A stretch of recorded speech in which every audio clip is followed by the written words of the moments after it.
Amen. Praise God. Good morning. Morning. Ayan, parang yung good morning nyo ay gutom pa din. Purihin ang Panginoon sa umagang ito. Praise God po sa mga kapatid natin na kasama natin sa Zoom at sa live. And this morning nakita natin maraming bakanting upuan, kasi may mga pasok yung iba naman ay may sakit. So ipag-pray natin sila na gumaling at patuloy na samahan ng Panginoon. Shall we pray? Heavenly Father, we thank you for this morning na ibinigay mo po sa amin. Tunay, Panginoon, na napakabuti mo po sa buhay ng bawat isa. Katulad, Panginoon, sa umagang ito na ibinigay mo, your steadfast love, O Lord, is new every morning. Purihin ka sa iyong katakilaan. Dalangin po namin sa mga kapatid po namin na hindi po namin kasama this morning na nasa work. Ingatan mo po sila at palakasin ang katawan, samahan, at patuloy, Panginoon, na sa throughout ng kanilang shift, Panginoon, ay maging maayos po. Sa mga kapatid namin na may sakit at karamdaman na hindi rin po namin kasama today, may you continue to bless them, heal them, O God. At patuloy na, Panginoon, hipuin po ang kanilang katawan mula ulo hanggang paa. At salamat, Panginoon, dahil sa mga sugat na natamo mo, Panginoon, doon sa krus ng Kalbaryo, ay sapat na upang kami ay gumaling sa aming mga sakit at karamdaman. Dalangin po namin sa mga nagbabantay, sa mga may sakit, bigyan mo, Panginoon, sila ng mahabang pasensya at patuloy na ingatan din po. Sa umagang ito, Panginoon, we pray for covering of your blood at patuloy, Panginoon, na yung safety, yung protection, yung provision mo, Panginoon, sa umagang ito. Lord, ihanda mo po kami, Banal na Espiritu, malaya ka pong kumilos sa aming kalagitnaan. Turuan at tulungan mo kami, Panginoon, sa aming pakikinig ay maisapamuhay din ito. In Jesus' name we pray with thanksgiving. Amen. So, good morning at tayo po ay magpapatuloy sa ating series this morning. So, kay Doktora, nanonood si Doktora, no? Congratulations kasi meron silang bagong doktor, si Dr. Carl Reyes ng Kalinga, no? Isa sa mga nakapasa doon sa board exam. At purihin din ng Panginoon dahil may mga kapatid tayo na alam nating sa kabila ng lahat ay sinasamahan sila ng Panginoon. So, mamaya, after the service, meron tayong quick announcement and there were some changes po na gagawin ng Potter's House para po sa improvement po nating lahat. So stay with us. I-announce lang po siya later. Sa mga nasa online, okay? Kindly, yung mga nasa nasa live, mag-join po kayo sa Zoom mamaya dahil we will discuss something na hindi na po natin siya ila-live. Okay po? Andyan pa kayo? Okay, praise God. So, last week ay wala tayong service because alam mo ginawa natin? Namasyal at nag-fellowship. Tayo ay nagkaroon ng retreat, di ba? Doon sa Cubar, sa Rastanura, at tayong lahat ay yung iba pala naligo, hindi pala kami naligo. So I hope lahat ay nag-enjoy kahit pagod dahil holiday. And praise God dahil sa mga ganong pagkakataon that we reset, no? Ay nakita natin ang patuloy na kabutihan ng Panginoon dahil nakabalik tayong lahat ng ligtas, mapayapa sa araw na iyon. So this morning we will continue our topic at pag-uusapan natin yung part 9 which is about the beginning of salvation. So pag-uusapan natin ngayon yung ating pong part 9 na kung saan the beginning of salvation, and we will talk about dalawang chapter. Don't worry, hindi mahaba yung message kung i-compress natin. Pero dalawang chapter po yung ating pag-uusapan. Sa Genesis 8, kung mapapansin nyo, pinag-usapan natin doon sa Genesis 7, doon sa 7 ay nakapasok na sila sa ark. Tama? Nandiyan pa kayo? Nakapasok na sila sa ark. At pag-uusapan natin ngayon kung paano dahan-dahang humupa yung tubig at na kung saan ay sinabihan ng Panginoon si Noah at ang kanyang pamilya na sila ay lumabas na ng arko. At dito natin makikita na si Noah din ay naggawa ng isang altar to remember kung ano yung ginawa ng Panginoon. At the same time, makikita rin natin dito na ang Panginoon is in all season, siya ay tapat. Pag-usapan natin to later. Pero last 2 weeks back, ay pinag-usapan natin yung the beginning of judgment. Di ba? Matatandaan nyo, last week pinag-usapan natin na ang ating Panginoon ay sa kabila ng lahat ng kasamaan ng tao, still, the Lord ay nanatiling tapat. Pero, hindi niya pwedeng hindi parusahan yung mga taong ayaw tumalima sa paggawa ng kasamaan. Kailangan niya itong putulin. Siya ay banal, kaya ayaw niya ng kasalanan.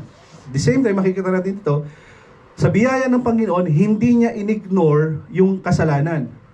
But instead, He prompt to provide ng way para sa mga taong makasalanan. And God made a provision for all sinful people that time. Di ba ang sabi doon sa Exodus, ang Panginoon natin ay mahabagin, siya ay mapagmahal, hindi siya madaling magalit, patuloy niyang ipinadarama yung kanyang pag-ibig, at siya ay nananatiling tapat. At ang sinabi doon sa Exodus 34, tinutupad ng Panginoon ang kanyang mga pangako sa libot-libong saling lahi at patuloy niyang patatawarin ang kasamaan, ang pagsuway, at ang pagkakasala ng tao. Nare-remember niyo yung pinag-usapan na 2 weeks back? Itas na alala natin, di ba? Meron tayong 3 provisions na ginawa ang Panginoon. Although i-judge niya yung mundo, okay? Makikita natin ito, God provide yung prior sa judgment, meron siyang provision na binigay. At sa gitna nung judgment, ay meron siyang tinatawag na security, at makikita natin kung paano kumilos ang Panginoon sa buhay po ng pamilya ni Noah. Kung naalala natin last time, sinabi doon, then the Lord said to Noah. At dito nga sinunod lahat ni Noah ang ipinag-uutos ng Diyos. At ang sabi doon sa verse 5, Noah did according to all that the Lord had commanded them.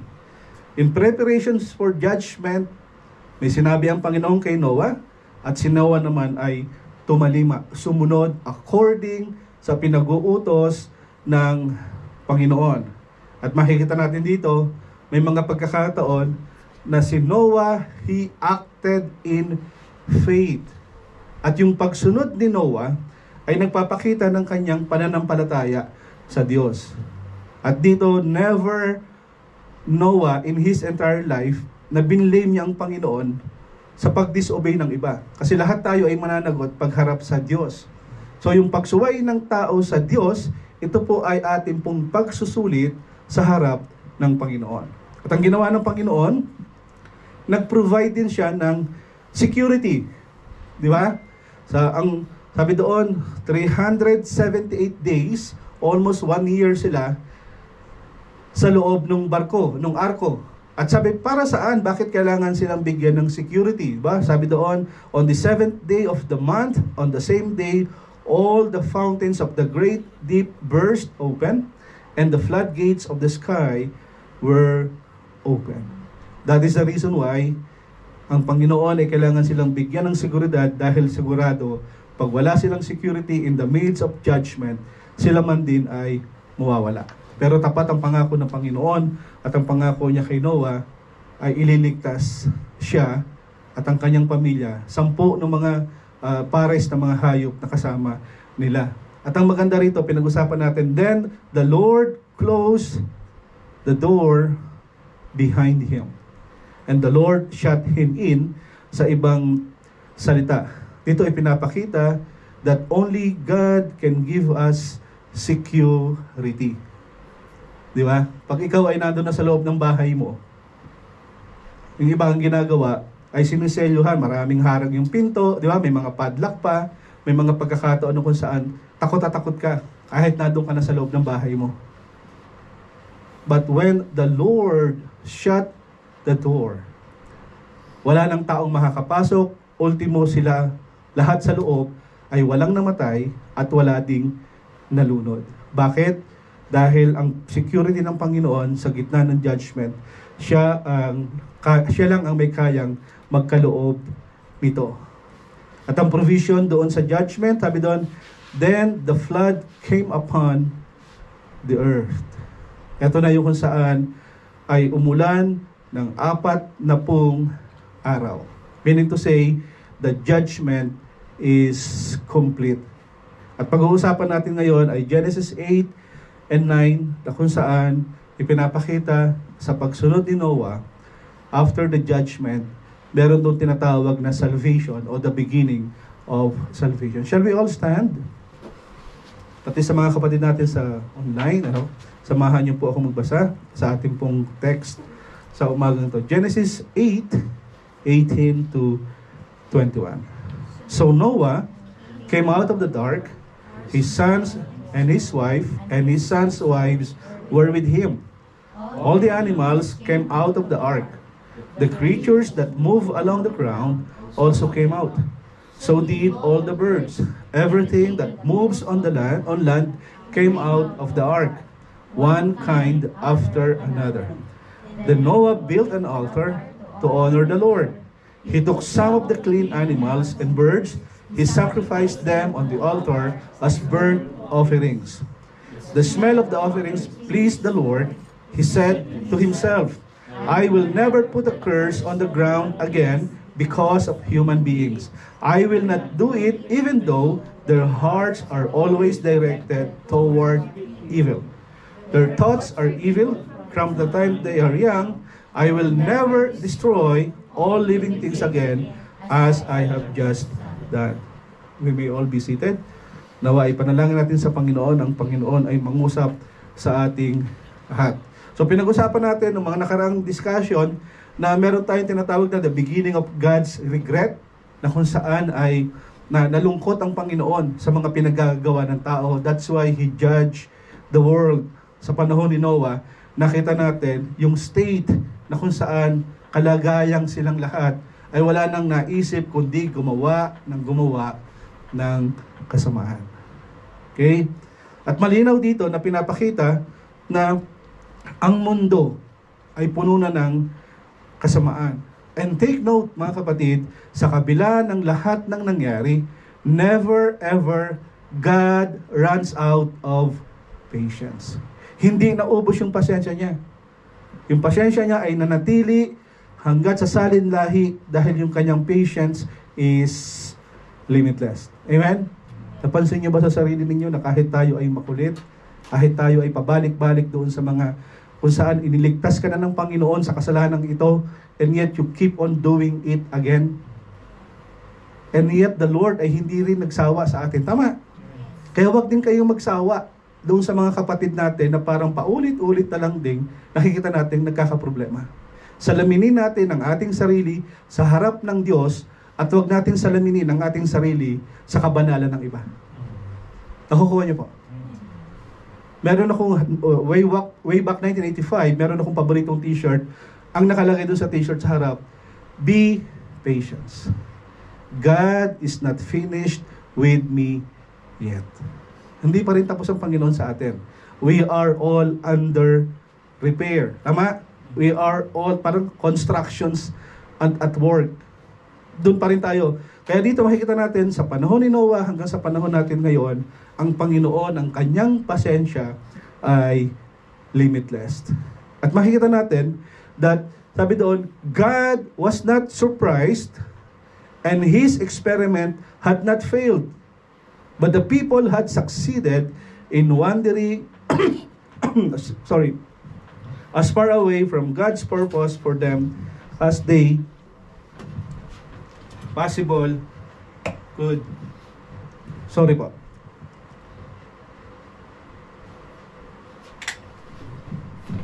Tandaan natin that by design, okay, men and women, o yung lahat ng human beings, lahat tayo ay created to bear God's image. Tama?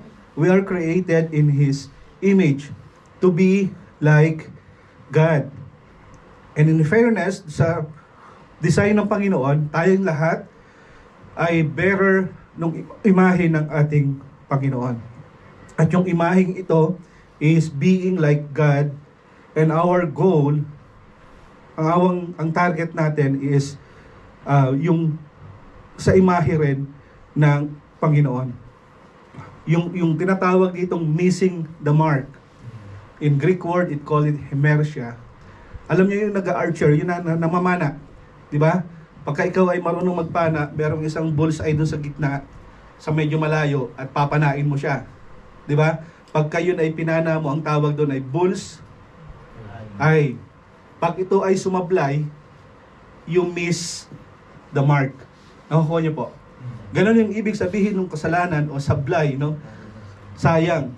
We miss the mark. Doon tayo lahat. Tayong lahat ay dapat doon sa direksyon na kung saan bullseye palagi. Pero tayong lahat ay sinatawag natin, we miss the mark, and lots of people o yung lahat ng tira ng tao minsan ay goes into the wrong direction. Tandaan natin ang Panginoon ay honest sa kanyang sarili. Never ever God tolerates sin sa sangkatauhan. Kailangan kumilos ang Panginoon, and He had to act decisively.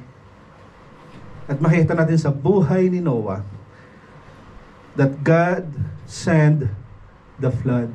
Bakit? Dahil dapat nang puksain ang kasamaan ng tao. Nagigets po? Nandyan pa po. Parang tahimik na. So bago pa man bumuhos yung ulan, halos lahat ng ginagawa ni Noah ay parang walang kabuluhan. Tama? Yung time na binubuo niya ito yung mga panahon na kung saan yung tao ay nagagalit sa kanya. Nung binubuo niya ito, pinagtatawanan siya. Kinukot siya. Minamaliit. At sinasabi yung, para namang si Raulo, ang laki ng barko, wala namang ulan. At makikita natin dito, na gumawa nga si Noah nung malaking barko ayon sa sabi ng Panginoon, kahit walang ulan, ito ay mga pagkakataon na kung saan tinanggap lahat ni Noah ang pasakit ng maraming tao. Sa kabila ng ito, sumunod pa rin siya sa Diyos. Sa loob po ng 120 years, 120 taon, Noah continue kung ano yung pinag-uutos po sa kanya ng Panginoon. At siya naman po ay naniwala. Pero we don't know, no? Hindi naman nakalagay sa Bible kung ilang beses siyang kinausap ng Panginoon. Wala namang ganong record. Pero si Noah, he can continue it anyway. Tama? 120 years nung ginawa niya ito. Dumating yung pagkakataon na kung saan ginawa ni Noah ito dahil ang gusto niya yung kanyang pamilya, kanyang mga anak, at yung kanyang mga manugang ay maligtas. And yet, he endured all these things.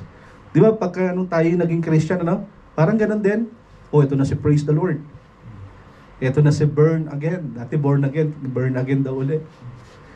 Ako, layo tayo dyan. And yet, all of us keeps on continue sharing the gospel. Tama? Ilan na sa atin yung nag-share ng gospel, and yet, dinidecline tayo madalas? Meron? Yung hindi nagtaas, hindi tayo nag-share? Diba? Yung panahon ni Noah na kung saan sinasabi niya na magbago na kayo ng buhay, ayusin nyo, darating yung ulan, darating yung judgment ng Panginoon. And yet, wala naman nakinig. In our life, in our experience, meron ba tayong ganung pagkakataon? Just like Noah, he continue to believe and obey ang salita ng Panginoon. At dito dumating yung pagkakataon na kung saan si Noah ay sumakay sa barko, and the Lord shut the door. Wala na makakapasok pa. Ito na yung judgment. Picture out mo yung iyong sarili at ang iyong pamilya nasa loob ng barko. Kunyari tayo yung buong pamilya at ito yung arko. Tayong lahat ay nandito sa loob. Tama? Narinig natin, sinara na ng Panginoon yung pinto.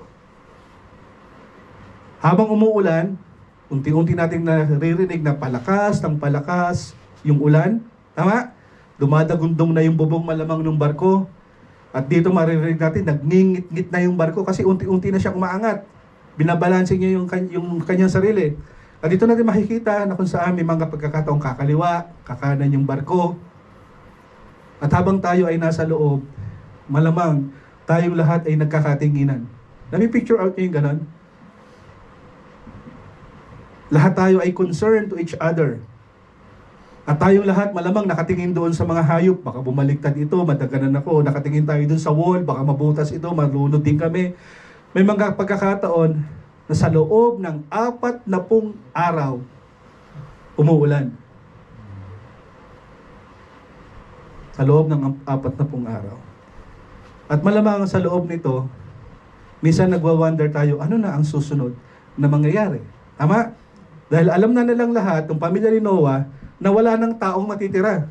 And even yung mga animals na hindi kasama doon sa barko, mawawala din. Tama? Kasi nga, judgment, walang matitira. Lahat ng living things ay nawala. Ang tanong, dumating na ba sa buhay mo na parang ikaw na lang yung naglalakbay? At parang yung feeling na kung saan nakalimutan na yata kami ng Diyos. Lahat tayo ay on board. Tayong lahat ay nasa sitwasyon na kung saan tayo ay nilagay ng Panginoon.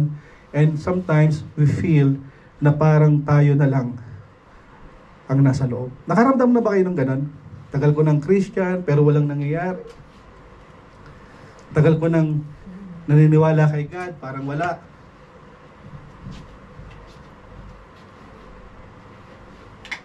Dumating na kayo sa ganung pagkakataon? O wala-wala lang? Ikaw usap pa ba? Dito makikita natin, tulad ni Noah, kasama ng kanyang pamilya, sa lahat ng oras, sa lahat ng araw, sa lahat ng linggo, sa lahat ng buwan na nagdaan, sila lang po talaga ang natira, yung nasa loob ng barko. Habang sila ay nandun sa loob ng barko, there are 3 words that we need to remember. First, 3 words na kung saan nagbigay ng pag-asa kay Noah. 3 salita in English na napakaganda dahil ipinapakita ang kalagayan ni Noah sa loob ng barko. 3 words that continue or will change the heart of Noah at ang kasama niya sa loob ng barko. 3 salita na kung saan dapat din nating alalahanin while we are still living. Amen. Our story begins in Genesis 8 and Genesis 9. Genesis 8:1, and this is the 3 words. God remembered Noah. First 3 words, God remembered Noah. Hindi nawaglit sa isipan ng Diyos si Noah at ang lahat ng hayop na kasama niya doon sa malaking barko. Kaya pinaihip ng Diyos ang hangin at nagsimulang humupa ang tubig. Dahan-dahan nang humupa ang tubig at huminto ang mga bukal, huminto ang pagbuhos ng ulan, patuloy na humupa ang tubig. Pagkaraan ng 150 days ay mababa na ang baha. Sumadsad ang barko sa bundok ng Ararat. Sa panahon natin ngayon ay Turkey. Okay? Noong 17 araw ng 7 buwan, patuloy ang paghupa ng tubig at nung araw ng 10 buwan, lumitaw ang taluktok ng mga bundok. Pagkalipas ng 40 araw, binuksan ni Noah ang bintana ng barko na kanyang ginawa. Humupa na yung tubig, bumaba na, pero silang lahat, yung barko ay nandun sa tuktok ng bundok ng Ararat. Makukuha niyo po. Okay. Pinalipad ni Noah ang isang uwak. At ito ay hindi na siya bumalik. Pinalipad niya, hindi na bumalik, hanggang sa matuyo na ang tubig sa lupa. Ang sunod na ginawa ni Noah, pinalipad naman niya ang isang kalapate para tingnan kung merong tubig. Palibhasa ay lagana pa ang tubig at hindi makalapag ang kalapate, wala siyang paglalapagan. Kaya nung bumalik ang kalapate, sabi doon, kaya ang pagbalik pinasok ni Noah uli yung kalapate sa loob ng barko. 7 araw pa yung hinintay ni Noah, pagkatapos ay nagpalipad siya uli ng kalapate. Pangalawang beses, nagpalipad siya ng kalapate. At pagbalik nung kalapate, ito ay may dalang sariwang tangkay ng dahon ng ulibo. Kaya't natiyak ni Noah na yung tubig ay wala na, tuyo na. Kasi meron ng mga nabuhay na halaman. Pagkalipas uli ng 7 araw, si Noah ay pinalipad niya umuli ang kalapate at hindi na ito nagbalik. 601 years old na si Noah, that time, yung unang araw ng buwan, sabi ni Noah, inalis ni Noah ang takip ng barko at nakita niyang natutuyo na ang lupa. Sinabi ng Diyos kay Noah, lumabas ka na sa barko kasama ng iyong asawa, ng iyong mga anak, at ng iyong manugang. Palabasin mo na rin ang lahat ng mga hayop, sabi doon, kasama ang maamo at mailap, gumagapang, lumalakad sa lupa, pati mga ibon, hayaan mo silang dumami at manirahan sa buong daigdig. At doon sa buong kwento, nakita natin, lumabas nga si Noah, kasama yung kanyang asawa, yung kanyang anak, yung kanyang mga manugang. Sunod-sunod din na lumabas yung mga hayop, yung maamo, yung mailap. At nakita natin doon, sa maraming uri ng hayop na kung saan, lahat sila ay naglabasan sa arko. Anong ginawa ni Noah pagkatapos siya lumabas ng arko? Nagtayo siya ng altar para kay Yahweh. Kumuha rin siya ng isang malinis na hayop at ibon at sinunog bilang handog. Nang maamoy ito ni Yahweh, sabi doon, ang mabangong samyo nito, sinabi niya ng Panginoon, ng Diyos kay Noah, at sinabi niya sa kanyang sarili, hindi ko nasusumpain ang lupa. Hindi na muling babaha. Dahil sa gawa ng tao, bagamat alam kong masama ang kanyang isipan mula sa kanyang kabataan, hindi ko nalilipuling muli ang anumang buhay kagaya ng ginawa ko ngayon. As God promised, at sabi niya, hanggat naririto, buo ang daigdig, tagtanim, tag-ani, palaging sasapit, tag-araw, tag-ulan, tag-init, taglamig, ang araw at gabi, hindi mapapatid. Sabi ng Diyos, hindi ko na muling gugunawin ang mundo na katulad ng ginawa niya doon sa baha. Si Noah ay muli pang nabuhay 350 years pagkatapos ng baha. Kaya umabot si Noah ng 950 years. Siya na yung kahuli-hulihang tao na nabuhay ng 950 years bago siya mamatay. At yun po ang kwento ng Panginoon. Ano kaya itsura nung 950 years, ano? Di ba? Ano kaya ang itsura? Anyway, did you catch the first 3 words na sinabi ko kanina? Ano raw yon? Ano raw? God remembered Noah. That was the first 3 words na kung saan sabi doon, God remembered Noah. Ano kaya ibig sabihin nun? Dumating ba sa panahon ni Noah na kung saan siya ay nakaisip ng kinalimutan na ba talaga kami ng Diyos? Sa panahon natin ngayon, sa kabila nung parang nakalimutan na tayo ng mundong ito, wala nang nakakaalala sa atin. Di ba? But the word came out and said, God remembered Noah. Tandaan niyo ang salitang ito. At sabi doon, umubos ng 100 taon si Noah, mahigit 100 taon to build the ark. At umubos din siya ng mahigit 1 taon na palutang-lutang sa loob ng arko. Tama? At makikita natin ito, hindi naman kasi sinabi kung kailan siya kinausap uli ng Panginoon. Kaya si Noah at ang kanyang pamilya parang nakaramdam ba ng parang nakalimutan na yata kami ng Diyos. Maraming araw ang lumipas sa loob ng arko na kung saan parang ganito na lang ba kami ngayon. May mga pagkakataon siguro na naramdaman nila na parang 1 taon na mahigit, nandito pa rin kami. Sa katotohanan, never na inabandon talaga ng Diyos si Noah. At never nakalilimutan ng Diyos ang pangako niya kay Noah. At palagi itong nire-remind ng Panginoon at sinasabi that I will keep you safe. At may mga pagkakataon din sa buhay ni Noah na kung saan malamang ay naramdaman niya sa loob ng maraming taon, 120 years mong binuo, nasa loob ka ng argo ng 1 taon mahigit, and yet parang you feel like you are abandoned by God. Sa panahon natin ngayon, do you feel na parang na-abandon na kayo ng Panginoon? Sa kabila ng problema, sa kabila ng maraming iniisip, sa kabila ng mga pagkukutya ng tao, sa kabila ng mga sacrifices, di ba? Sa kabila na kung saan ay parang wala na bang mangyayari? Ganito na lang ba palagi? Nakakaramdam kayo ng ganon? Di ba?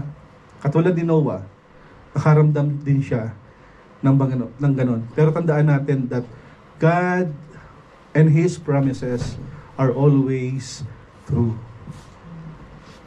Siya ay tapat sa kanyang mga pangako at kailanman ang pangako ng Diyos ay lagi niyang pa rin. Pero may mga pagkakataon na maraming mga tao ang nag-aargumento. Maraming mga philosophers, yung mga hindi naniniwala sa Diyos, meron silang mga argumento na kung saan i-prove mo nga sa amin that God exists. Nakarinig na kayo ng ganun? Talaga bang buhay yung Diyos ninyo?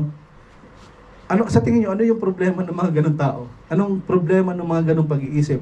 Tandaan natin yung 3 attributes ng Panginoon. Ano yung ngayon? Number 1, omniscience, all. Basahin natin lahat. Number 2, omnibenevolent, infinitely good, and God is omnipotent. God is all powerful. At makita natin dito that God exists sa kabila ng lahat ng nararamdaman mo, sa kabila ng lahat ng suffering na meron ka. Di ba? May mga pagkakataon kasi na may mga taong sa gitna ng suffering, they love to forget the Lord. Tama? Pero kapag ka sila ay marami na mga blessing na natanggap, marami magaganda nangyayari, na parang napakasaya, masarap magsabi ng praise the Lord. Pero pag marami ng pagsubok, marami ng dinaraan ng problema, may mga challenges, ang sasabihin, ano ba namang klaseng buhay ito? Mali. At madalas, sinisisi natin ng Panginoon sa ganung pagkakataon. Tandaan natin, sa pabago-bagong panahon, ang Diyos kailanman ay hindi nagbago. Amen? May manang nasabi na kung saan, halimbawa, merong isang bata na nagkakaroon ng suffering o paghihirap. Makikita natin dito, bilang ang Diyos is omniscient. Alam ng Panginoon na yung batang ito ay merong suffering. Tama? And God care. Bakit? Because He is infinitely good. Sa kabila ng suffering ng batang ito, ay makikita natin that God is omnipotent, all-powerful, at kayang gumawa ng Panginoon na kung saan ma-relieve yung suffering ng batang ito. And yet, sabi doon, marami pa rin nagsasabi na hindi ito totoo. Sabi nga doon, kung ang batang ito ay nagsasuffer, maraming tao ang nagsasuffer sa mundong ito, it's obvious that hindi nila alam ang Panginoon, hindi nila kilala ang Diyos, at may mga pagkakataon na hindi nila naranasan ang pagliligtas ng Panginoon.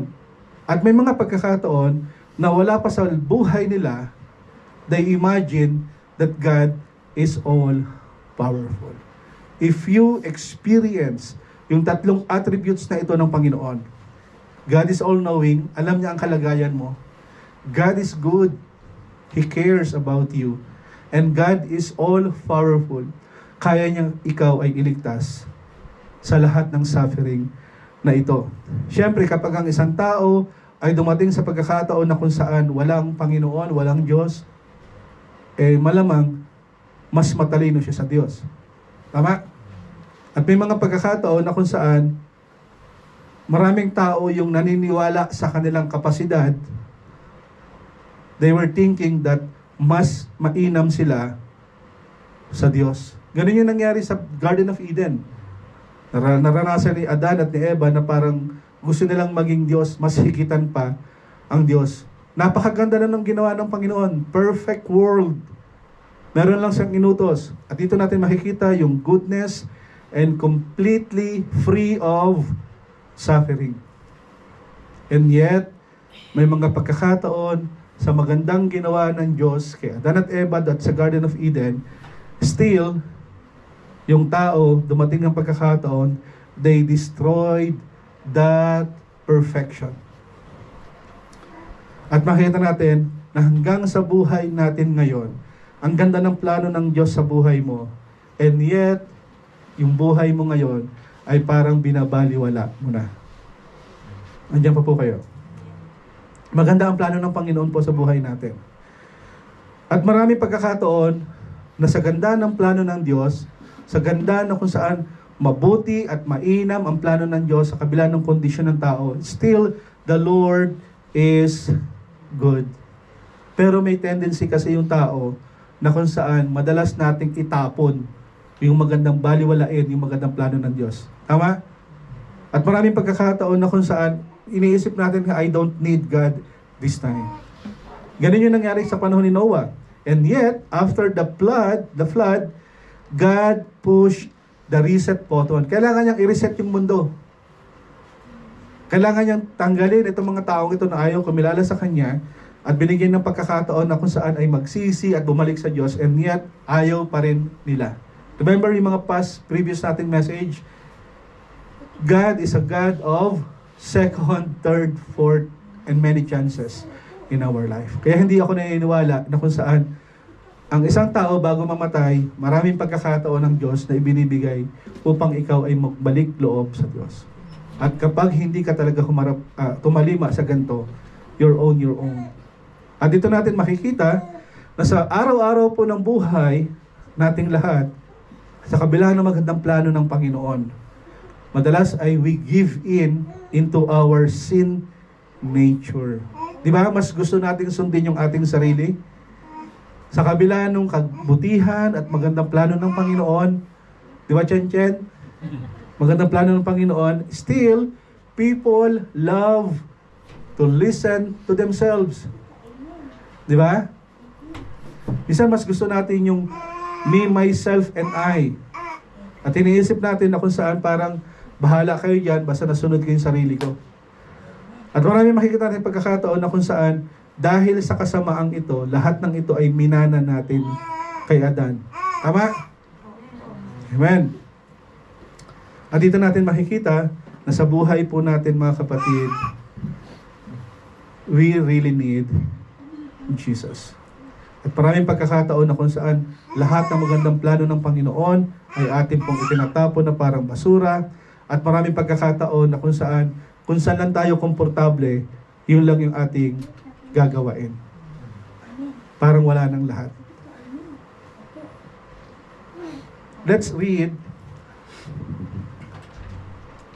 Genesis 8:18 to 19. Sabay-sabay po natin basahan.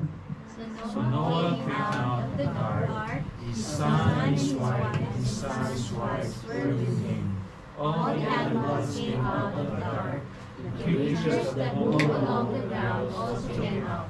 So did all the birds, everything that moves on the land came out of the ark, one after another. Di ba parang nakaka-intriga, walang binalita, walang sinabi na silang lahat ay may mga namatay sa loob ng arko. Tama? Walang ganong record.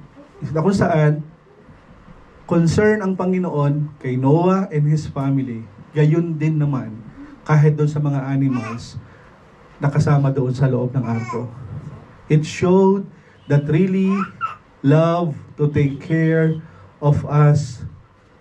But God will take care to those people na kung saan willing na ibigay sa Panginoon at willing silang magpatulong sa Panginoon. For the past few months, those months, makikita natin, God cares. At marami tayong pagkakataon na kung saan when God shut the door and He opened the door at inutusan niya si Noah na umalis na ng barko, di ba? Ang unang ginawa ni Noah, dahil sa naranasan niya sa Panginoon, he built an ark. Noah built an altar para saan? To remember the goodness of God. To remember the salvation, yung kaligtasang ipinagkaloob ng Panginoon sa kanyang sarili, sa kanyang pamilya, kasama ng kanilang mga hayop na kasama sa loob ng arko. Ang sabi doon, then Noah built an altar to honor the Lord. He took some of the clean animals and birds. He sacrificed them on the altar as burnt offerings. At sinabi doon sa 21, the smell of the offerings pleased the Lord. He said to himself, I will never put a curse on the ground again because of human beings. I will not do it even though their hearts are always directed toward evil. Their thoughts are evil from the time they are young. I will never destroy all the living things again as I have just done. Sa tingin nyo, sa kabila nung flood, nagbago ba yung tao? Sa mga nakabasa na nung Genesis, nagbago ba sila? Ilan lang nagsasabi ng oo? Chen, oo, hindi. Ilan lang nagsasabi na hindi nagbago ang tao sa kabila ng baha? Sa ayaw magtaas ang kamay, paano? Ito na naman siya nasabi, yan na naman sila. Bumabalik na naman sila sa dati nilang ugali. Yan na naman sila. They on their own. Sa katotohanan mga kapatid, nung nireset ng Panginoon, when He pushed the reset button, at ipinapakita dito na si Noah need to live a fresh start. Diba? And they began to call on the name of the Lord. Diba yung panahon ni Seth? Diba? Sa lahi ni Seth na kung saan yung lahi ni Seth, they began to call on the name of the Lord. Hanggang sa lahi ni Noah, people began to call on the name of the Lord. Kaya lang that time, pamilya muna ni Noah. They started to call on the name of the Lord. Sa kabila na kung saan ang tao ay walang inisip, kundi kasamaan, hanggang sa kanilang kabataan, masama na yung kanilang ginagawa, hanggang sa dumating na sila ay tumanda, hanggang yung iba ay nangamatay na, ganun pa rin kasama ang ginagawa ng tao. Parang walang nagbago. Tama? But God had to push the reset button. At makikita natin dito that only God can change the heart of man. Nakukuha niyo po? Meron kang mga ipinagpe-pray na tao na ayaw magbago. Pag-pray mo lang siya. Pero kadalasan, ikaw ang babaguhin ng Panginoon. Maraming pagkakataon, di ba? Christian na siya, ba't ganun pa rin? Pag-pray mo siya, while you were praying, makikita mo, ikaw ang binabago ng Panginoon. Naka-experience na tayo ng ganun? O ayaw niyong ipag-pray yung kapatid yung masama ugali? Yung totoo. The more you pray to the Lord, ang unang babaguhin ng Diyos ay hindi yung ipinagpe-pray mo. Ikaw mismo. Ikaw mismo na nakaranas ang kabutihan ng Panginoon. At madalas makikita natin mga kapatid, katulad ni Noah, for almost 120 years na binubuo niya yung barko. Diba? Parang sa buhay din po natin. We need to build an ark nang kung saan ikikeep safe natin ang ating pamilya sa judgment ng mundo. Tandaan natin that when Noah built an ark, sino lang ang kasama niya? Family lang. Habang tayo ay nabubuhay, build an ark. And this time, isipin mo, I will build an ark for my family. Huwag mong isipin muna yung ibang tao. Isipin mo palagi yung pamilya mo. You need to build an ark para yung iyong pamilya, sila man din ay magkaroon ng pagkakilala sa Panginoon. Ang Panginoon po ay sobrang busy. He is busy building in our lives, di ba? May kantang binabago mo ako araw-araw. Binabago tayo ng Diyos araw-araw. At may mga pagkakataon na kung saan ang banal na Espiritu ay sinasabihan tayo that do it, continue doing it for the Lord. Amen. Kung ikaw man ay nagbago, hindi mo ito ginawa dahil sa asawa mo. Kung ikaw man ay nagbago, hindi mo ito ginawa dahil marami nang nagagalit sa iyo. Kung ikaw man ay nagbago dahil gusto mong magbago, dahil yun ang gusto ng Panginoon. Nagigets po? At sa buhay po natin ito, all of us are in need of repair. Lahat tayo ay nire-repair naman talaga ng Panginoon. Nung tayo ay bago mananampalataya, di ba? We love to do yung sin. Tama? Kakamura mo lang ng isang oras, after 10 minutes, mura na naman. After ilang minuto, mura na naman. Pero napansin mo, parang hindi na ako nagmumura. Namimiss ko na. Hindi. Walang ganun, ano? May mga pagkakataon, mahilig ako manood, kunyari ng pornography sa YouTube or sa anumang mga pelikula. Parang kinabukasan, manonood na naman ako. Tapos parang hindi ko na uli ginagawa. Nakukuha niyo yung ganun? Kasi tayong lahat ay under construction. We are all in need of repair. We are all broken people. Nakukuha po. Kaya hindi porkit ikaw ay Christian, dapat banal na. Yun ang perception ng tao sa atin eh. Tandaan natin, tayo man din ay nagkakasala. Kaya naman tayong lahat, as a broken people, lumapit tayo sa Panginoon, trust His plan. At isipin natin palagi, Banal na Espiritu, tulungan mo po akong mabuhay na kung saan ang buhay kong ito ay maging kapakipakinabang sa iba. You need to build an ark to keep safe your family. Para yung mga taong nakapalibot sa atin, people around our community, kung saan tayo naroon, build an ark to keep safe our community. This church is a community, and we are building a church na kung saan people will come and go, and they bring the blessing of God. Amen? Sa simbahang ito, ang simbahang ito ay simbahan po ng mga sira, broken people. Ang simbahang ito ay simbahan po ng mga taong makasalanan. Para tayong ospital. Nakukuha niyo po? Kaya kung may papasok rito at nag-e-expect na tayong lahat ay banal, hindi po. At huwag din kayong maghanap ng simbahang buo. Dahil pag nagpunta kayo doon, malamang sira yun. Nakukuha po. Di ba yung pangarap ng iba, sa iba na lang ako magsisimba? Kasi yung simbahan dito, parang lahat na lang sila. Ganito, ganun. Marami ako napapansin.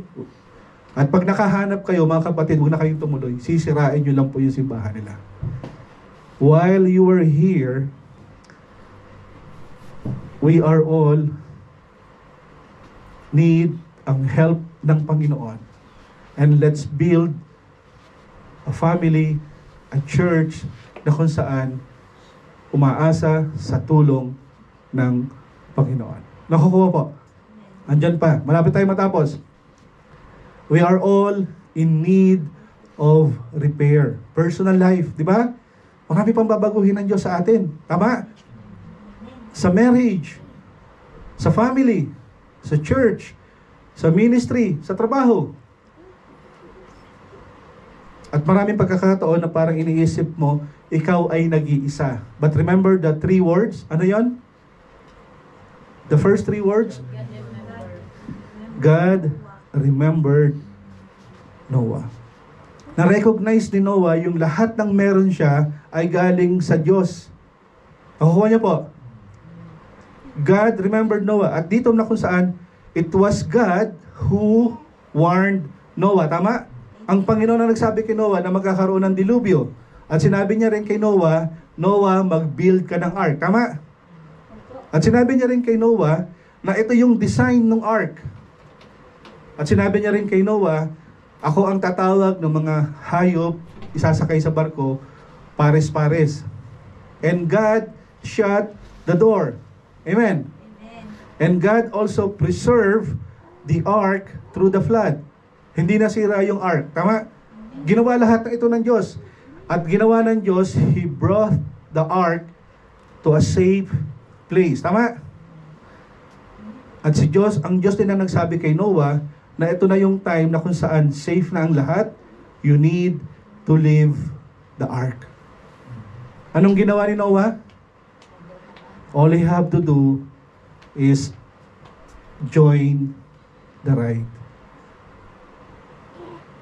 Ginawa ng Diyos ang lahat ng ito, at ang ginawa lang ni Noah is sumama lang po siya doon sa sinabi ng Panginoon. This picture out yung Old Testament salvation by grace alone. Nakukuha niyo po. Naligtas si Noah dahil sinabi ng Diyos, dahil sa ginawa ng Diyos. Tama? At lagi natin sinasabi na tayo man din ay merong kaligtasang taglay Dahil saan daw? Sa ginawa ng, sabihin po natin, by grace alone. Sige po, sabay-sabay. By grace alone. Tayong lahat ay naligtas by grace alone.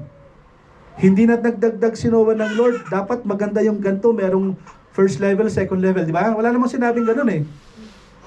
And never na sinabi ni Noah na mas maganda ito, mas okay. Hindi.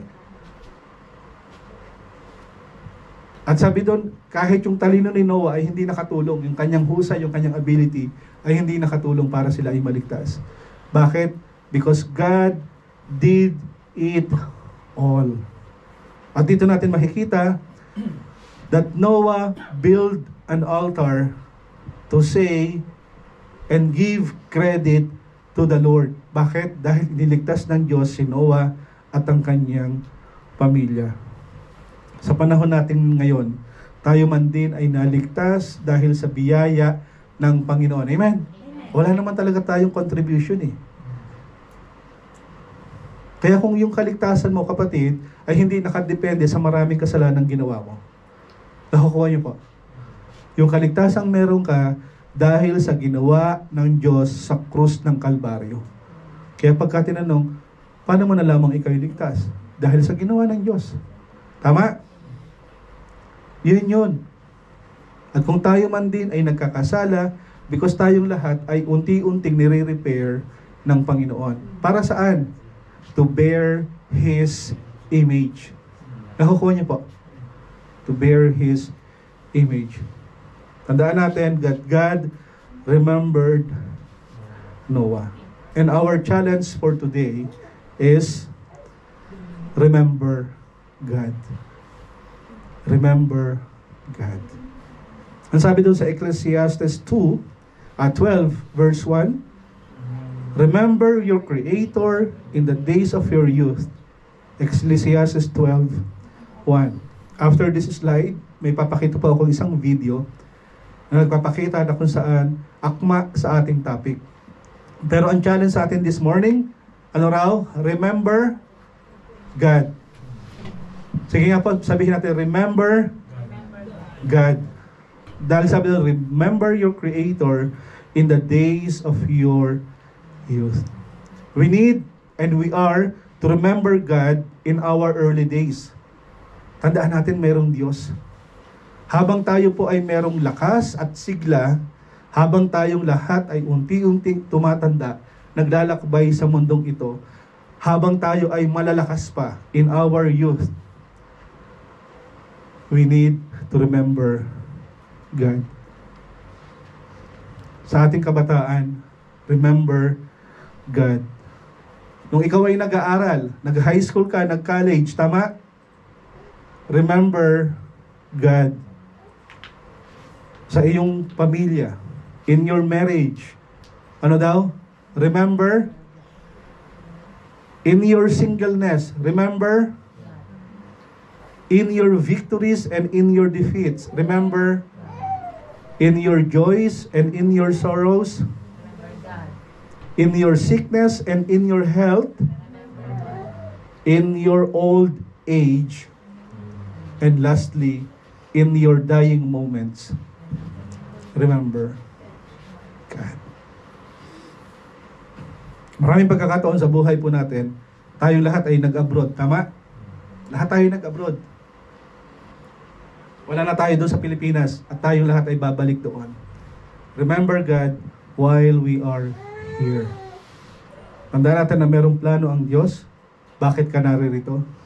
Merong plano ang Diyos na kung saan ikaw ay bigyan niya ng buhay na ganap at ng kasaganaang ito.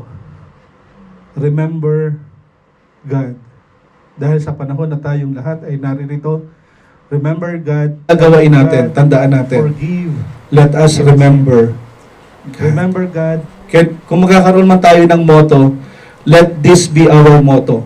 I will remember God. Remember God. It is time to give thanks to the Lord. It is time to build an altar, an ark in our lives. Meet the Lord. Take time to pray. Speak to God. Bless the name of the Lord. Do it publicly and privately. Remember God who remembers you. At nawa sa umagang ito, katulad ng sinabi ng Panginoon, God remembered Noah. And so are we. Let us remember God. Amen? Amen. Okay. Meron tayong isang video. Panoorin po natin to dahil napakaganda na ito. Ito pinapakita na kung saan ano yung ginawa ni Jesus sa buhay nating lahat. Simula sa kanyang pagkabata, hanggang siya ay nawala sa mundong ito, there is one solitary life that changed the whole world. Panoorin po natin. Panoorin po.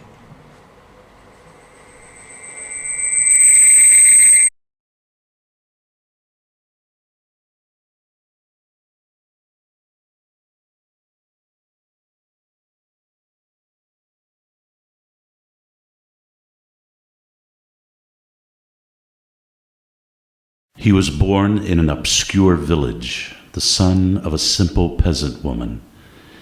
He grew up in another small town and worked with his father in a carpenter shop until he was 30. And then for 3 years, he was what we might call a traveling preacher.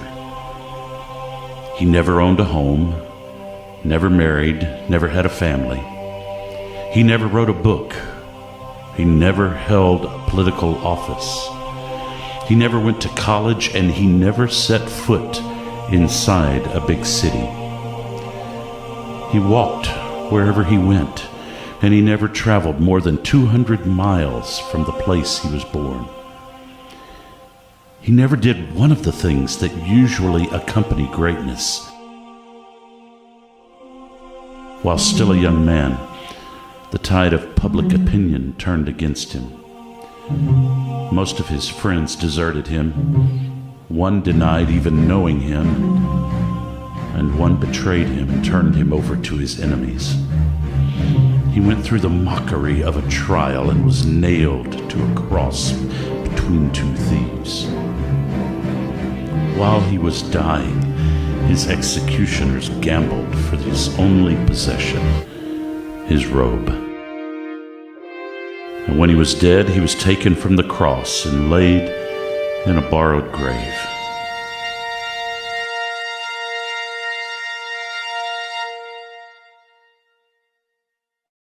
Almost 20 centuries have come and gone, and today this man is the centerpiece of the human race.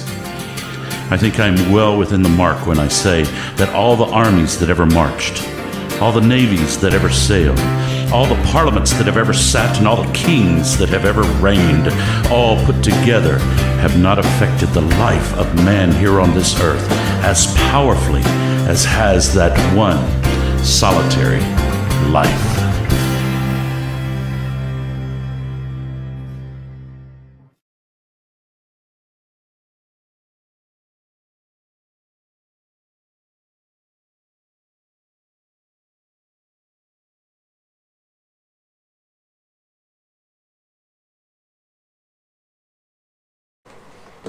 Tandaan natin na ang buhay na ito na ginamit mo para sa kaluwalhatian ng Panginoon, ang siyang maaalala.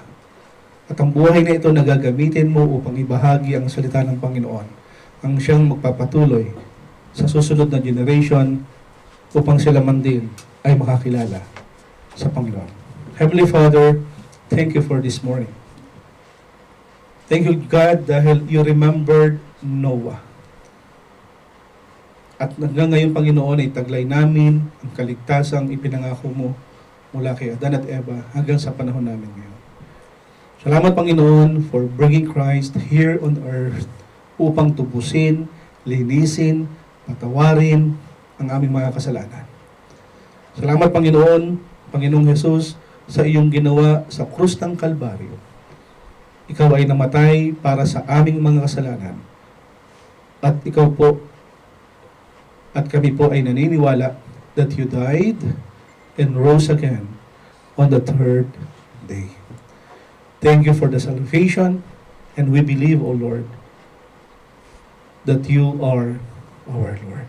Bless this morning. We bring back all the praise and the glory.